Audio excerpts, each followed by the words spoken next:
Hello everyone, कैसे हो? तो आज स्टार्ट करने जा रहे हैं एटम्स एंड मॉलिक्यूल्स का एक नया लेक्चर नंबर 06। और इस क्लास में डिस्कस करेंगे केमिकल्स फार्मूला के बारे में। तो पिछले क्लास में हम क्या पढ़े थे? आयंस के बारे में पढ़े थे। आयंस होता क्या है वो सब कुछ वहां पे देख लिए थे। अब बात करते हैं केमिकल्स फार्मूला की। तो केमिकल्स फार्मूला को पढ़ने से पहले हमको वैलेंसी का कॉन्सेप्ट आना चाहिए। वैलेंसी होता क्या है?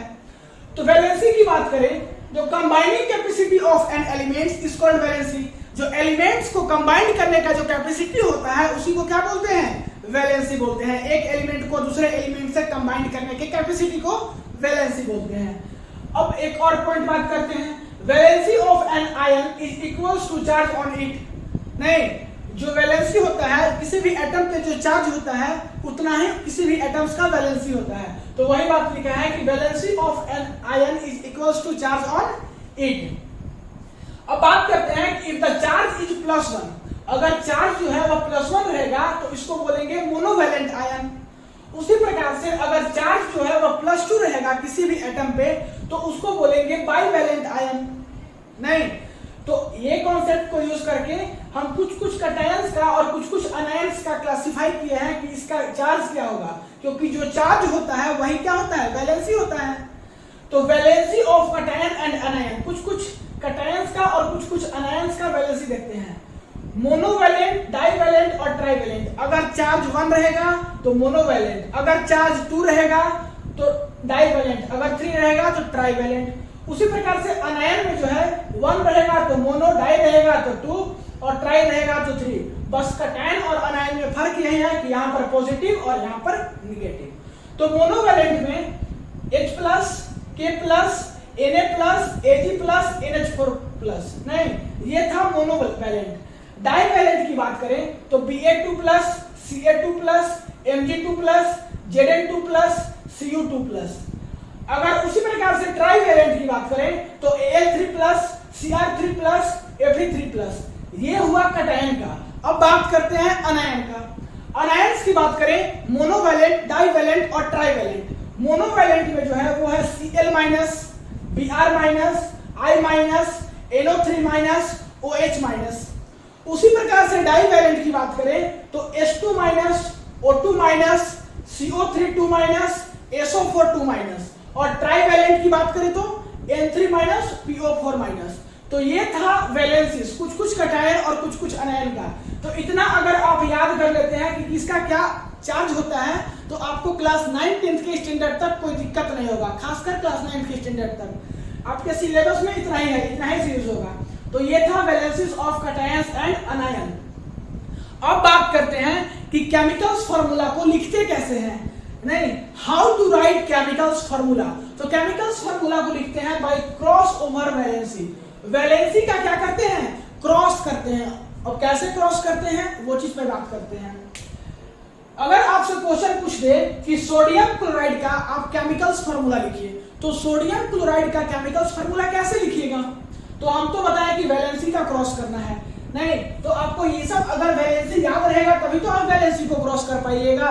तो ये वैलेंसी याद होना चाहिए। तो सोडियम क्या होता है? इसका सिंबल क्या होता है? Na। सोडियम का सिंबल होता है Na। और Na जो है वह किस फॉर्म में एग्जिस्ट करता है? तो Na जो है वह क्या है? एक प्रकार का कैटायन है। और Na किस फॉर्म में एग्जिस्ट करता है? यहाँ देखिए, पॉजिटिव +1। नहीं, तो Na+1, इसी की चलते इसको मोनोवैलेंट बोलते हैं। तो Na जो है वह +1 में एग्जिस्ट करता है। Cl- किस में करता है? तो Cl क्योंकि माइनस में एग्जिस्ट करता है तो Cl किस में एग्जिस्ट करता है? -1 में।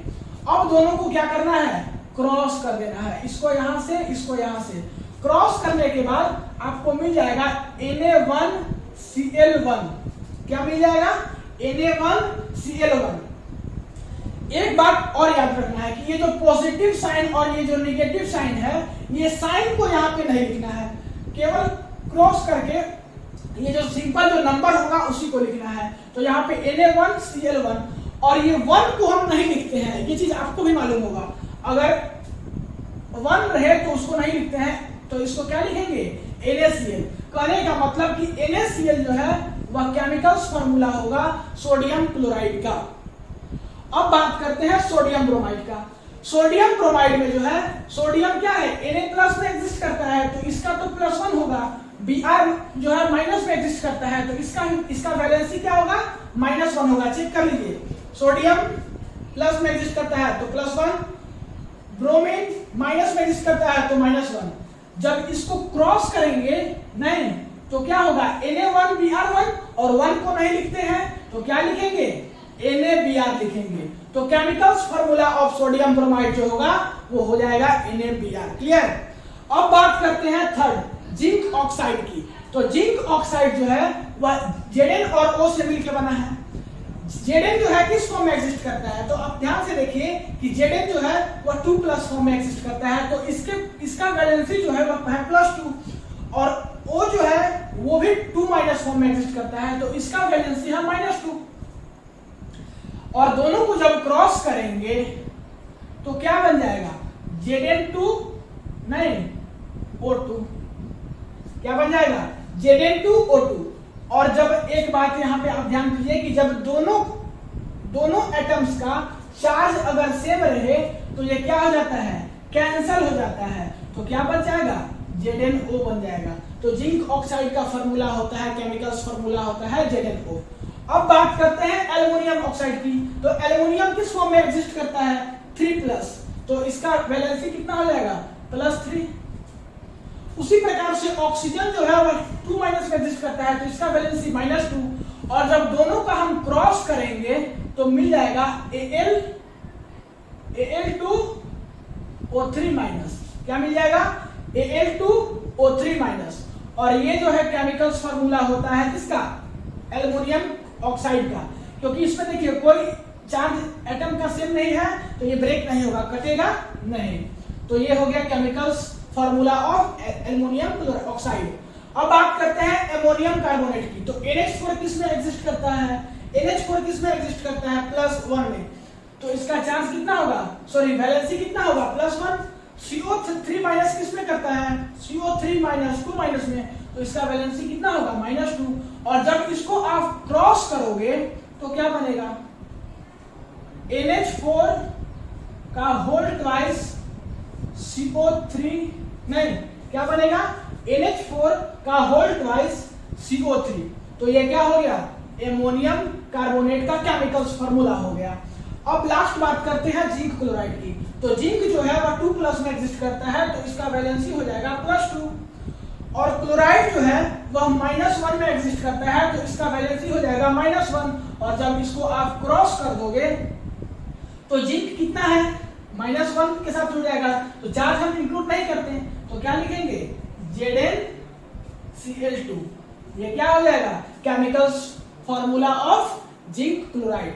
तो ये था, ये सब कैसे लिखे, ये चीज आपको समझ में आया ना। ये वैलेंसी क्यों लिख रहे थे, ये वैलेंसी जो है इसलिए लिख रहे थे कि यहाँ पे देखिए एक वर्ड दिया हुआ था कि valency of an ion is equals to charge on it. Valency कितना होता है, जो किसी भी एलिमेंट पे या किसी भी एटम पे जो चार्ज होता है वही उस एटम का वैलेंसी होता है। तो इसी के कारण जितना चार्ज होता था उसको हम यहाँ पे वैलेंसी कंक्लूड किए, और वैलेंसी को क्रॉस कर देते हैं, उसके बाद जिस प्रकार से लिखे वही क्या हो जाता है, केमिकल्स फार्मूला लिखने का स्टाइल हो जाता है, राइटिंग हो जाता है। तो ये था केमिकल्स फार्मूला को कैसे लिखते हैं। तो इस क्लास में इतना ही, अगले क्लास में मिलते हैं, तब तक के लिए पढ़ाई करते रहिए। All the very best.